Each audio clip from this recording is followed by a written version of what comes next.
Buenas tardes, hoy martes 5 de noviembre doy inicio a la charla número 88 de radiografía del imperialismo británico.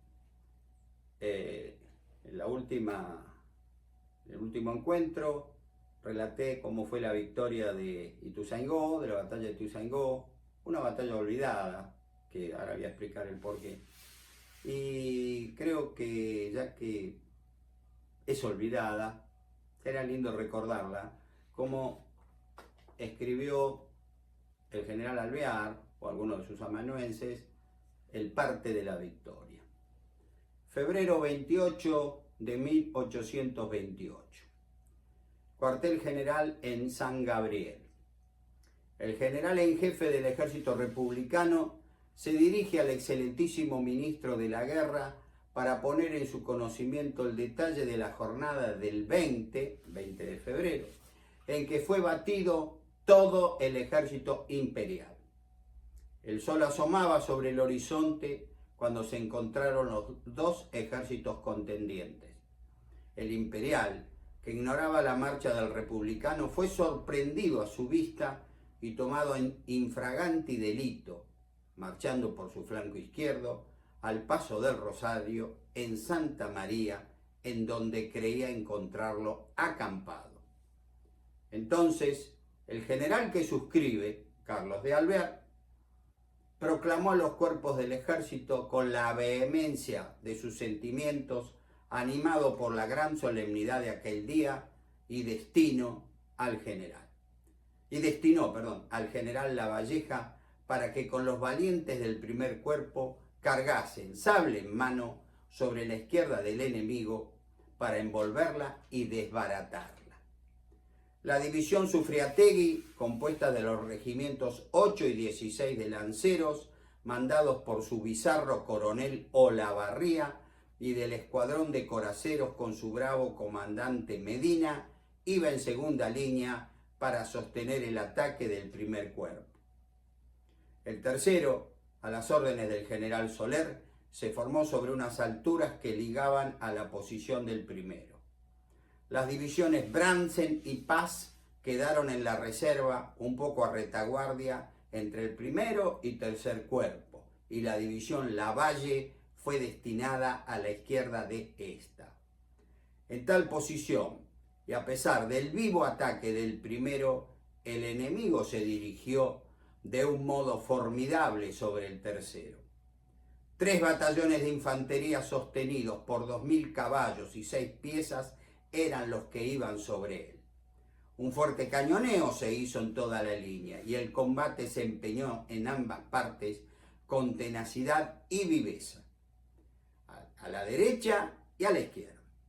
Las cargas de caballería fueron rápidas, bien sostenidas y con alternados sucesos. Entre tanto, el coronel Lavalle con su división había arrollado toda la caballería que estaba a su frente, sableándola y arrojando a legua y media del campo de batalla. A pesar de este suceso brillante, la acción no estaba decidida. Las fuerzas principales del enemigo cargaban sobre nuestra derecha y el centro. En tales circunstancias fue necesario dejar solo en reserva al 3 de caballería y echar mano de la división Paz y Brandsen. Esta fuerza en acción, ya el todo de ambos ejércitos estaba empeñado en el combate. Entonces, el intrépido coronel Brandsen, destinado a romper una masa de infantería, quedó gloriosamente en el campo de batalla. El batallón 5, al mando del coronel Olazábal, había roto su fuego sobre el enemigo. El coronel Alegre, atacado por una fuerza de caballería que había a su frente, los lanceros alemanes, los abrazó y obligó a abandonar el campo. En la derecha se disputaban la gloria los comandantes Gómez y Medina. Cargaron una columna fuerte de caballería, la acuchillaron y obligaron a refugiarse bajo los fuegos de un batallón que estaba parapetado en unos árboles. El ardor de los jefes llegó hasta allí a la tropa, que en fuego abrasador hizo retroceder algún tanto. la masa de sostener a sus compañeros de armas. Los coraceros y dragones se corrieron por derecha e izquierda, poniéndose a sus flancos, y los bravos lanceros, maniobrando como en un día de parada sobre un campo cubierto ya de cadáveres, cargaron y rompieron al enemigo, lo lancearon y persiguieron hasta una batería de 3 piezas que también tomaron. El regimiento 8 sostenía esta carga que fue decisiva. El coronel Olavarría sostuvo en ella la reputación que adquirió en Junín y Ayacucho. La caballería enemiga había sido obligada a ceder terreno por el centro, siguiéndola su infantería, perseguida por nuestros 4 batallones. 3 posiciones intentó tomar y fue arrojado al instante de todas. Los generales Soler, Lavalleja y Laguna, con el acierto de sus disposiciones y su bravura en esta jornada, se han cubierto de gloria inmortal. El general Mansilla ha llenado noblemente el cargo que desempeñaba. El coronel Paz, a la cabeza de su división, después de haber prestado servicios distinguidos desde el principio de la batalla, dio la última carga de caballería al enemigo que se presentaba sobre el campo y obligó al ejército imperial a precipitar su retirada. El coronel Iriarte, con su regimiento de artillería ligera, ha merecido los elogios, no solo de general en jefe, sino de todo el ejército republicano. La serenidad de los artilleros y el acierto de sus punterías ha sido el terror del enemigo.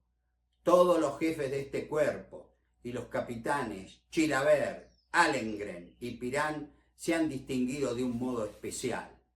Los coroneles Olazábal, Oribe, Garzón y Correa y los comandantes Oribe, Arenas y Medina del 4 han sostenido la reputación bien adquirida en las batallas, igualmente que el segundo jefe del Estado Mayor, coronel Dehesa. Los ayudantes de campo del general en jefe han respondido satisfactoriamente a la confianza que se depositó en ellos. El cuerpo de ingenieros con su comandante Frollier se han desempeñado de igual modo. Por último, el ejército enemigo abandonó el campo de batalla dejando sobre él 1.200 cadáveres, entre ellos varios jefes, oficiales y el general Allen. Un gran número de prisioneros y armamento, todo su parque y bagajes, 2 banderas, 10 piezas de artillería y la imprenta son los trofeos que ofrece a la República el ejército. Su pérdida alcanza a cerca de 500 hombres, entre heridos y muertos, siendo de estos el coronel Besares del 2º regimiento. Todos los jefes, oficiales y tropas se han desempeñado con el valor que siempre ha distinguido a los soldados argentinos. El general se complace en ponerlo en conocimiento del excelentísimo señor ministro y lo saluda con su consideración distinguida. Carlos de Alvear. Este que acabo de leer es el parte oficial de la victoria de Ituzaingó. Yo antes de comenzar a leerlo dije la batalla olvidada, de una guerra olvidada, porque de esta guerra casi nadie, casi ningún argentino tiene noticia. ¿Por qué? Por los británicos, ya eso lo voy a explicar.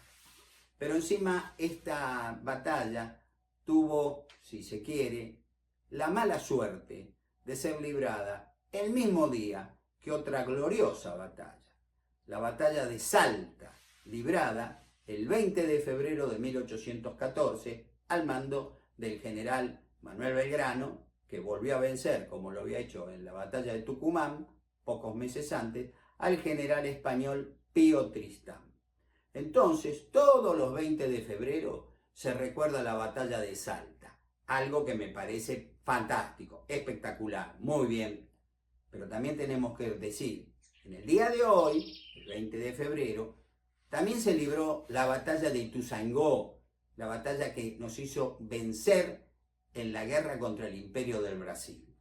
Una cosa no quita la otra. A la gloriosa batalla de Salta, agreguémosle también el recuerdo de la no menos gloriosa batalla de Ituzaingó. me parece que es justo hacer una cosa así. Bien, nosotros estábamos triunfando, nuestras tropas estaban triunfando en Brasil, como también había triunfado nuestra marina en distintos combates, en Juncal especialmente, la batalla naval de Juncal, en el combate de Carmen de Patagones. Todo era maravilloso, todo eran victorias argentinas. Sin embargo, los británicos ya no les gustó el tema, porque que nos quisieron usar para castigar al pedante emperador brasileño, eso ya lo hemos explicado, pero que le estuviéramos ganando por tanto ya no le gustaba. Entonces empezaron a apurar al presidente Bernardino Rivadavia para apergeñar un ignominioso tratado de paz, ¿no es cierto? Y así fue como, por mil y un argucia, que yo en la obra explico, no fueron llegando al campo de operaciones refuerzos, caballos, pertrechos, armamento, pero por Dios, estábamos ganando, necesitábamos un poquitito más de ayuda. No digo que íbamos a desfilar en Río de Janeiro, pero San Pablo, no lo sé, estábamos ahí. Y sin embargo, los británicos, que fueron los que nos llevaron a esta guerra contra los brasileños, empezaron a maniobrar y lo hicieron muy bien. Nosotros no teníamos prácticamente nada. Habíamos agotado todo. Lo poquitito que pudimos conseguir después de la victoria de Ituzaingó era súper bienvenido por nuestras tropas. Sin pastos y sin agua morían de 400 a 500 caballos por día. ¡Caballos! 12.000 caballos se han convertido en esqueleto en 8 días, luego de 3 batallas. Sí, señor, esto es un acierto de Bernardo González Arrilli en su obra Lavalle. Así fue. Y así todas nuestras tropas querían seguir combatiendo. Un descorazonado Carlos de Alvear, por fin reaccionó, le escribió al gobierno: lo que sufre el ejército es inaudito. No hay más que carne, sin sal, sin tabaco, sin hierba. El vestuario de la tropa se ha destruido. Me indigno al ver que las operaciones deban estar sujetas al estado de los caballos y que de estos animales puedan más que otra cosa la gloria y la suerte de un pueblo. Pero bueno, la ayuda no iba a llegar. La maquinaria de impedir británica se había puesto en marcha al máximo. Pese a ello, nuestras tropas, nuestros valientes oficiales y soldados no estaban enterados y seguían combatiendo con el mismo ardor. Así, a fines de marzo, comenzamos a avanzar, o sea, después de casi 40 días de la victoria de Ituzaingó, y porque abril fue muy lluvioso, muy terrible para seguir avanzando, pero la cuestión que el 23 de abril, el día de San Jorge, el día de la caballería, el quizás más grande representante de la caballería argentina, el coronel Juan Carlos de Lavalle, va a vencer nuevamente a los brasileños en Camacuá. Pero esta vez no salió indemne. Dentro de una niebla muy espesa atacaron a los portugueses y Lavalle va a recibir una herida en el brazo y que no fue quizá la gran cosa, pero lo habían herido. Más de uno se asombró. Ah, es mortal, lo hieren. Al poco tiempo, ya ahora, perdón, yo dije coronel, ya era general. El general Lavalle salió de Bagué, rumbo a Río Grande do Sur, y el 22 de mayo de 1827, en un pueblito llamado Yerbal, va a vencer nuevamente a los brasileños, pero lo hizo no ese día, sino 3 días más tarde, un 25 de mayo.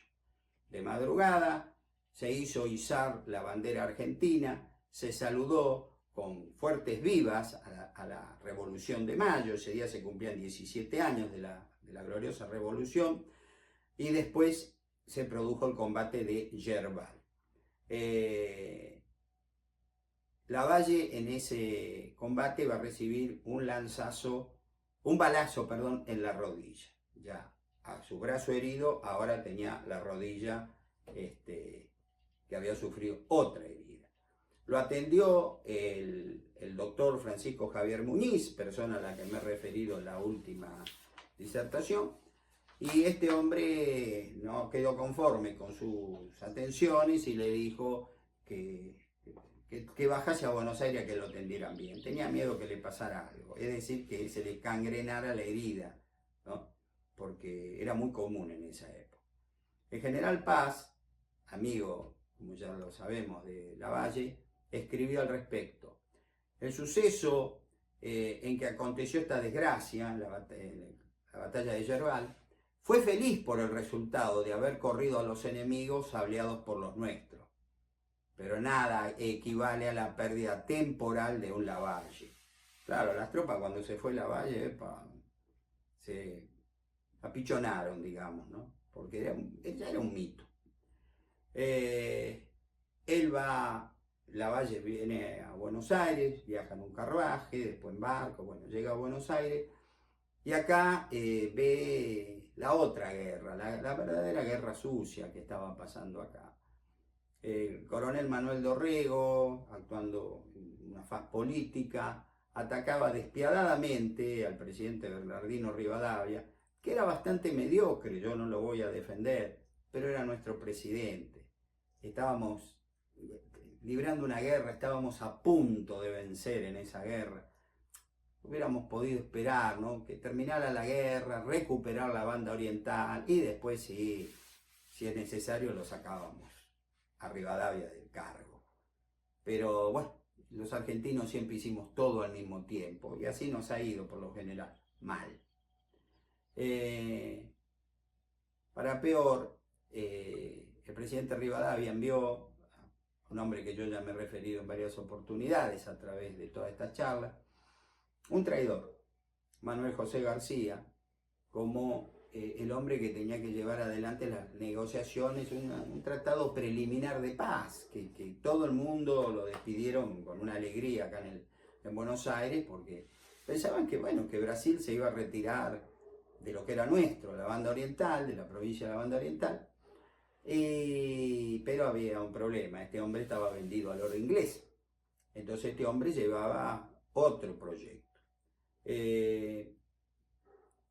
El ministro George Canning, que ignoraba, por ejemplo, la derrota en Carmen de Patagones, en una nota muy significativa expresó: abrigaba cierta ansiedad sobre cuáles serían los sentimientos del presidente Rivadavia y de su gobierno después de cambio de las circunstancias creado por la victoria de Ituzaingó. Hice averiguaciones, pero sin admitir que yo creyera posible que el presidente se desviara del proyecto, o sea, conseguir la paz a como diera lugar. El señor García, Manuel J. García, me visitó hoy y me confirmó su firme intención de llevar a efecto con toda estrictez todo cuanto él se había comprometido a cumplir. Es decir, le dijo a Canning: quédese tranquilo, vamos a lograr lo que hemos buscado. Yo digo que lo habrá dicho así porque él estaba ya en el proyecto británico, era uno de ellos. No creo que esté faltando mucho a la verdad. El jueves 19 de abril de 1927, nuestro ministro plenipotenciario, Manuel J. García, se embarcó para Río de Janeiro. Vuelvo a repetir, la gente lo despidió con una alegría porque decía: este hombre nos lleva, van a venir con la firma de un tratado, ganamos la guerra, recuperamos la banda oriental. En el tratado preliminar de paz, que este verdadero Judas firmó en Río de Janeiro, se estableció: primero, reconocer y garantizar la existencia, ¿no?, del imperio de la República Argentina, de un pequeño estado soberano en la banda oriental del Río de la Plata. En principio, ese estado, que hoy es la República Oriental del Uruguay, nuestra hermana república, se llamaba Estado de Montevideo. El segundo punto era desarmar la isla Martín García. Y el tercer punto era abonar una fuerte indemnización por el daño causado durante la guerra por los corsarios argentinos al comercio brasileño. Cuando la noticia cundió por Buenos Aires, la gente se enloqueció. Pero perdón, hemos ganado en el mar, hemos ganado en la tierra. Siempre las armas argentinas han salido victoriosas. Y esto es lo que logramos. Inventar un pequeño país en la banda oriental. Pagar indemnizaciones de guerra por el ataque de nuestros corsarios. No, era demasiado. A conocerse la noticia en Buenos Aires el 22 de junio, García verdaderamente se escondió. Yo creo que si lo hubieran ubicado, lo hubieran matado. Me reservo la opinión. Las turbas federalistas que respondían al coronel Manuel Dorrego atacaron en forma despiadada al presidente Bernardino Rivadavia, que juraba y perjuraba que él no tenía nada que ver con lo que firmó García, que este hombre se había excedido, ¿no? Expresando, no solo ha traspasado mis instrucciones, sino contravenido la letra y el espíritu de ellas, pues destruye el honor nacional y ataca la independencia y todos los intereses esenciales de la República. Pero nadie le creyó. A Rivadavia nadie le creyó. Todos recordaban su permanente admiración en toda ocasión al Reino Unido de la Gran Bretaña. Entonces ahora no le creyeron. Y el Congreso de la Nación, él elevó su renuncia, porque se dio cuenta que era insostenible su posición. El Congreso de la Nación la aceptó por 48 votos a favor, váyase, y solo 2 en contra, lo que demuestra el fracaso de este hombre en la conducción de la guerra, por lo menos así lo creo yo, ¿no?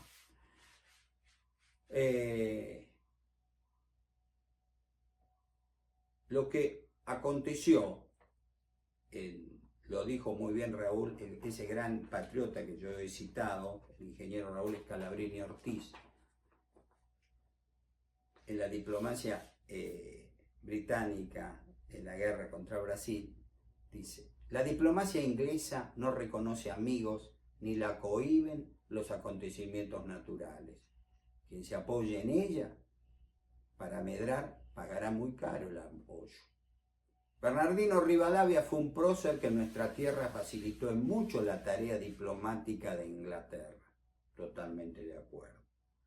Cuando Rivadavia vio al final de su presidencia que la compulsión inglesa lo había arrastrado hasta la más terrible impopularidad y sintió precipitar el vacío irremediablemente, aprovechó las únicas energías que le quedaban para vengarse e instruir al país en los peligros de la diplomacia inglesa.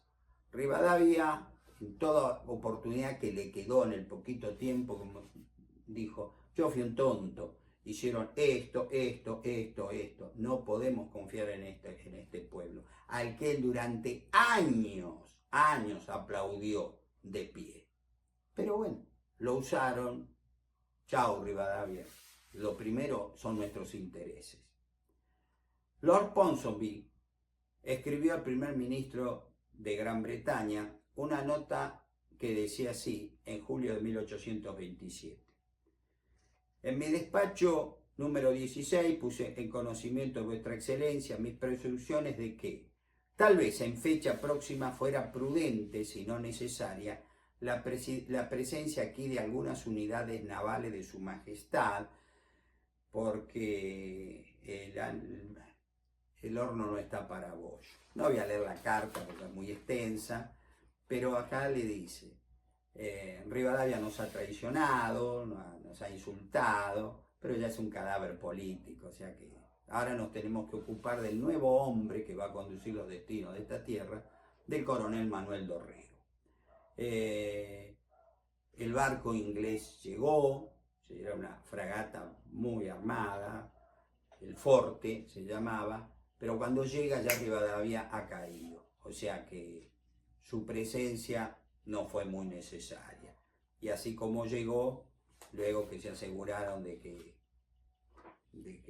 ya está, Rivadavia cayó, estábamos en una confusión total, en una cefalía, no sabíamos quién mandaba, tal es así que se nombró, y aquí para muchos va a haber una sorpresa, a un presidente interino. Ese presidente interino, luego de la renuncia de Bernardino Rivadavia, no fue otro que el autor de nuestro himno nacional, el doctor Vicente López y Planes. Un hombre querido y respetado por todas las facciones en pugna, pero un hombre grande, un hombre que ya, la verdad, no quería, asumió porque no le quedó otra cosa, y duró muy poquito.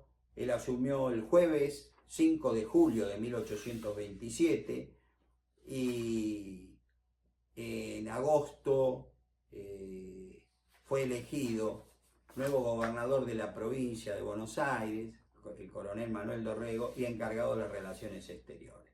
O sea que el gobierno de nuestro segundo presidente, al que nadie menciona, Vicente López y Planes, duró un par de semanas.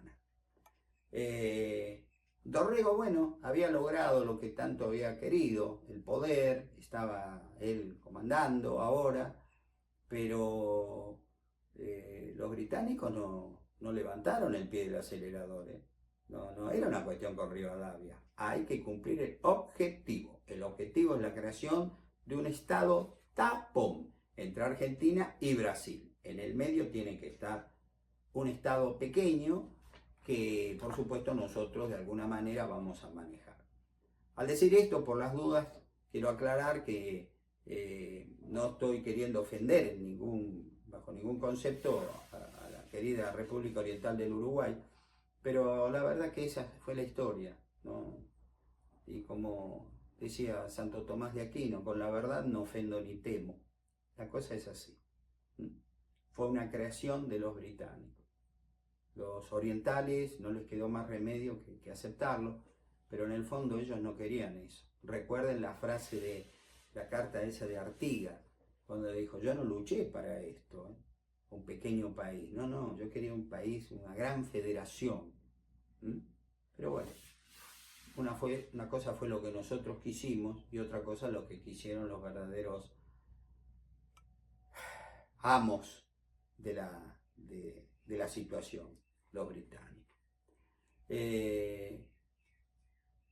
Lavalle se sintió, estaba curando sus heridas, vio todo eso, fue testigo, se sintió muy mal, se sintió asqueado de todas estas miserias humanas y volvió lo más rápido que pudo allá al frente de combate, porque todavía tenía la esperanza que si el ejército republicano, el ejército argentino se plantaba, no iban a poder funcionar este tipo de negociaciones. Lamentablemente fue un gran soldado, pero de la alta política o de la diplomacia repugnante no sabía nada.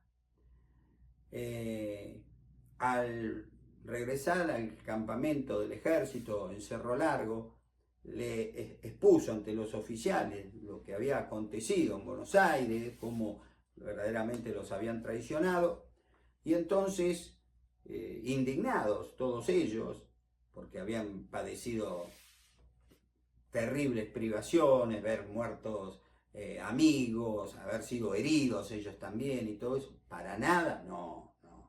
Entonces firmaron una nota que se llama Rechazo a la Convención Preliminar de Paz con el Imperio del Brasil, que dice así: los generales y jefes abajo suscriptos han resuelto manifestar por sí y a nombre del ejército en operaciones los sentimientos de que han sido animados al ver la magnánima resolución de gobierno del 25 de junio anterior, por la que se repele la convención preliminar celebrada por el enviado de la República, señor doctor Manuel José García, y la Corte del Brasil. Aunque la paz haya sido el voto más sagrado de su corazón, de ningún modo le habrían deseado el ejército, no siendo honorable para la República. Por esto es que al ver la ya citada repulsa que han, la más citada repulsa, que se han congratulado y felicitan al nuevo gobierno y a la nación entera por una resolución tan digna de un pueblo libre, como diciendo, no nos van a traicionar. El ejército se prepara a nuevos sacrificios en la convicción de la justicia de la causa que defiende, con la más decidida confianza de conseguir nuevas victorias. Los infrascriptos desean que estos, sus sentimientos, sean elevados al conocimiento del gobierno de la República, a cuyo fin se dirigen a su excelencia, el señor comandante en jefe, ofreciéndole las seguridades de su respeto. Y firma: Juan Lavalle, José María Paz, José Aguirre, José Videla, Román Dehesa, Javier López, Juan Manuel Vilela, Antonio Díez, M. Pestaña, P. Rivero, José de la Oyuela, Niceto Vega, Juan Lunas, Pedro Díaz, Sixto Quesada, Francisco Olmos, Agustín Ravelo, Luis Argerich, Juan Vázquez, Bernardo Ramos, Isidro Larraya, Hilarión Plaza, Francisco Javier Muñiz, José Segundo Roca, padre del futuro presidente argentino, Anastasio Encina, Ignacio Correa, Benito Nazar, Juan Martínez, Melchor Alvear, Cipriano Miró, Ramón Saavedra, Francisco Borja Moyano y Domingo Eduardo Trolé.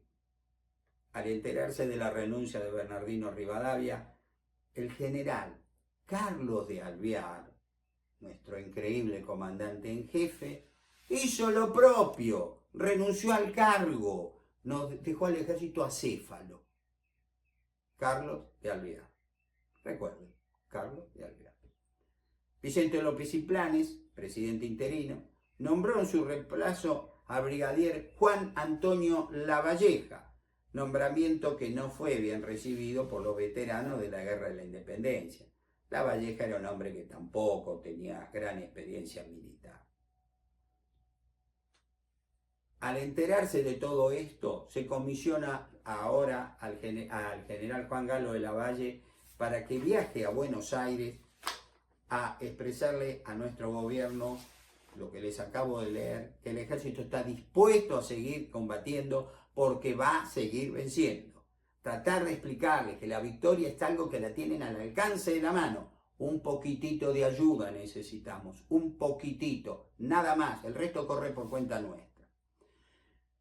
Y se entrevista con el coronel Manuel Dorrego, el nuevo gobernador de Buenos Aires, quien le dice que el nuevo comandante del ejército va a ser el general Miguel Soler, cosa que a Lavalle le agradó mucho, era un veterano sanmartiniano, y que prontamente le va a llegar la ayuda solicitada para continuar la lucha, y que el tema de la paz, así como lo había pergeñado Manuel J. García, es algo que bueno, que está en mucha observación. Le da a entender como que eso no va a funcionar. Yo acá me pregunto, ¿fue sincero Manuel Dorrego con estas respuestas a Lavalle? Uno trata de inclinarse por la afirmativa. Si así fue, evidentemente Dorrego no sabía los oscuros y poderosos intereses británicos que estaban en juego si continuaba la guerra. Lavalle, muy satisfecho de su entrevista, deseaba retomar de inmediato al frente de combate con las buenas nuevas, pero le fue impedido por su esposa y su familia. Se tuvo que quedar un breve tiempo, que era, no, pará, estás con nosotros, los chicos no te ven nunca, porque era cierto. La cuestión que Lavalle observa cosas que no le gustan. Al observar los movimientos del nuevo gobierno, encabezado por Dorrego, comenzó a sospechar que las promesas no serían cumplidas. Al producirse una elección amañada de representantes de la legislatura de Buenos Aires y una nueva ley de imprenta que disgustó mucho por la censura que imponía, después de haber gozado la provincia de la mayor y absoluta libertad de prensa durante el gobierno del gran general Martín Rodríguez y Bernardino Rivadavia también la continuó, eso no le gustó nada. Dorrego comenzó a perder prestigio rápidamente y entonces los unitarios, que formaban ahora la oposición, le devolvieron la gentileza que él había tenido criticando tanto a Bernardino Rivadavia. Mis queridos amigos, yo no voy a avanzar más ahora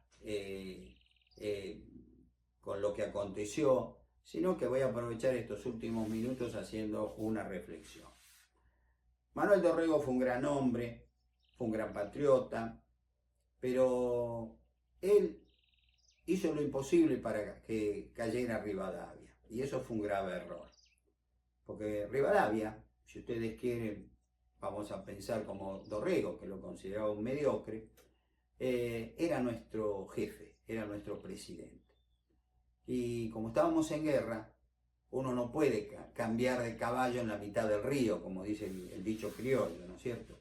Vuelvo a repetir, tendríamos que haber terminado la guerra, seguramente victoriosa. No van a creer que Brasil estaba muy contento con lo que pasaba, y aparte económicamente estaban ardiendo, porque cada vez enviaban más dinero al frente de combate y lo único que conseguían eran derrotas.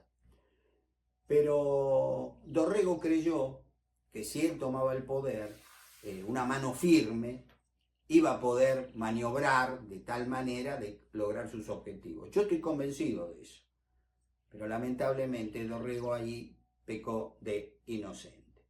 Los británicos, que planearon esta guerra antes de que comenzara, lo fueron ajustando de mil maneras, económicamente, la mejor, y le fueron diciendo, mire, la guerra hay que terminarla porque si no, Brasil va a empezar a recibir más armamento, su ejército está al punto de colapsar, y bueno, ya está, tienen tanto territorio. Hombres como Lavalle, que se entrevistó con Dorrego y le creyó que iban a seguir combatiendo, se sintieron decepcionados como poco a poco las promesas no van a ser cumplidas.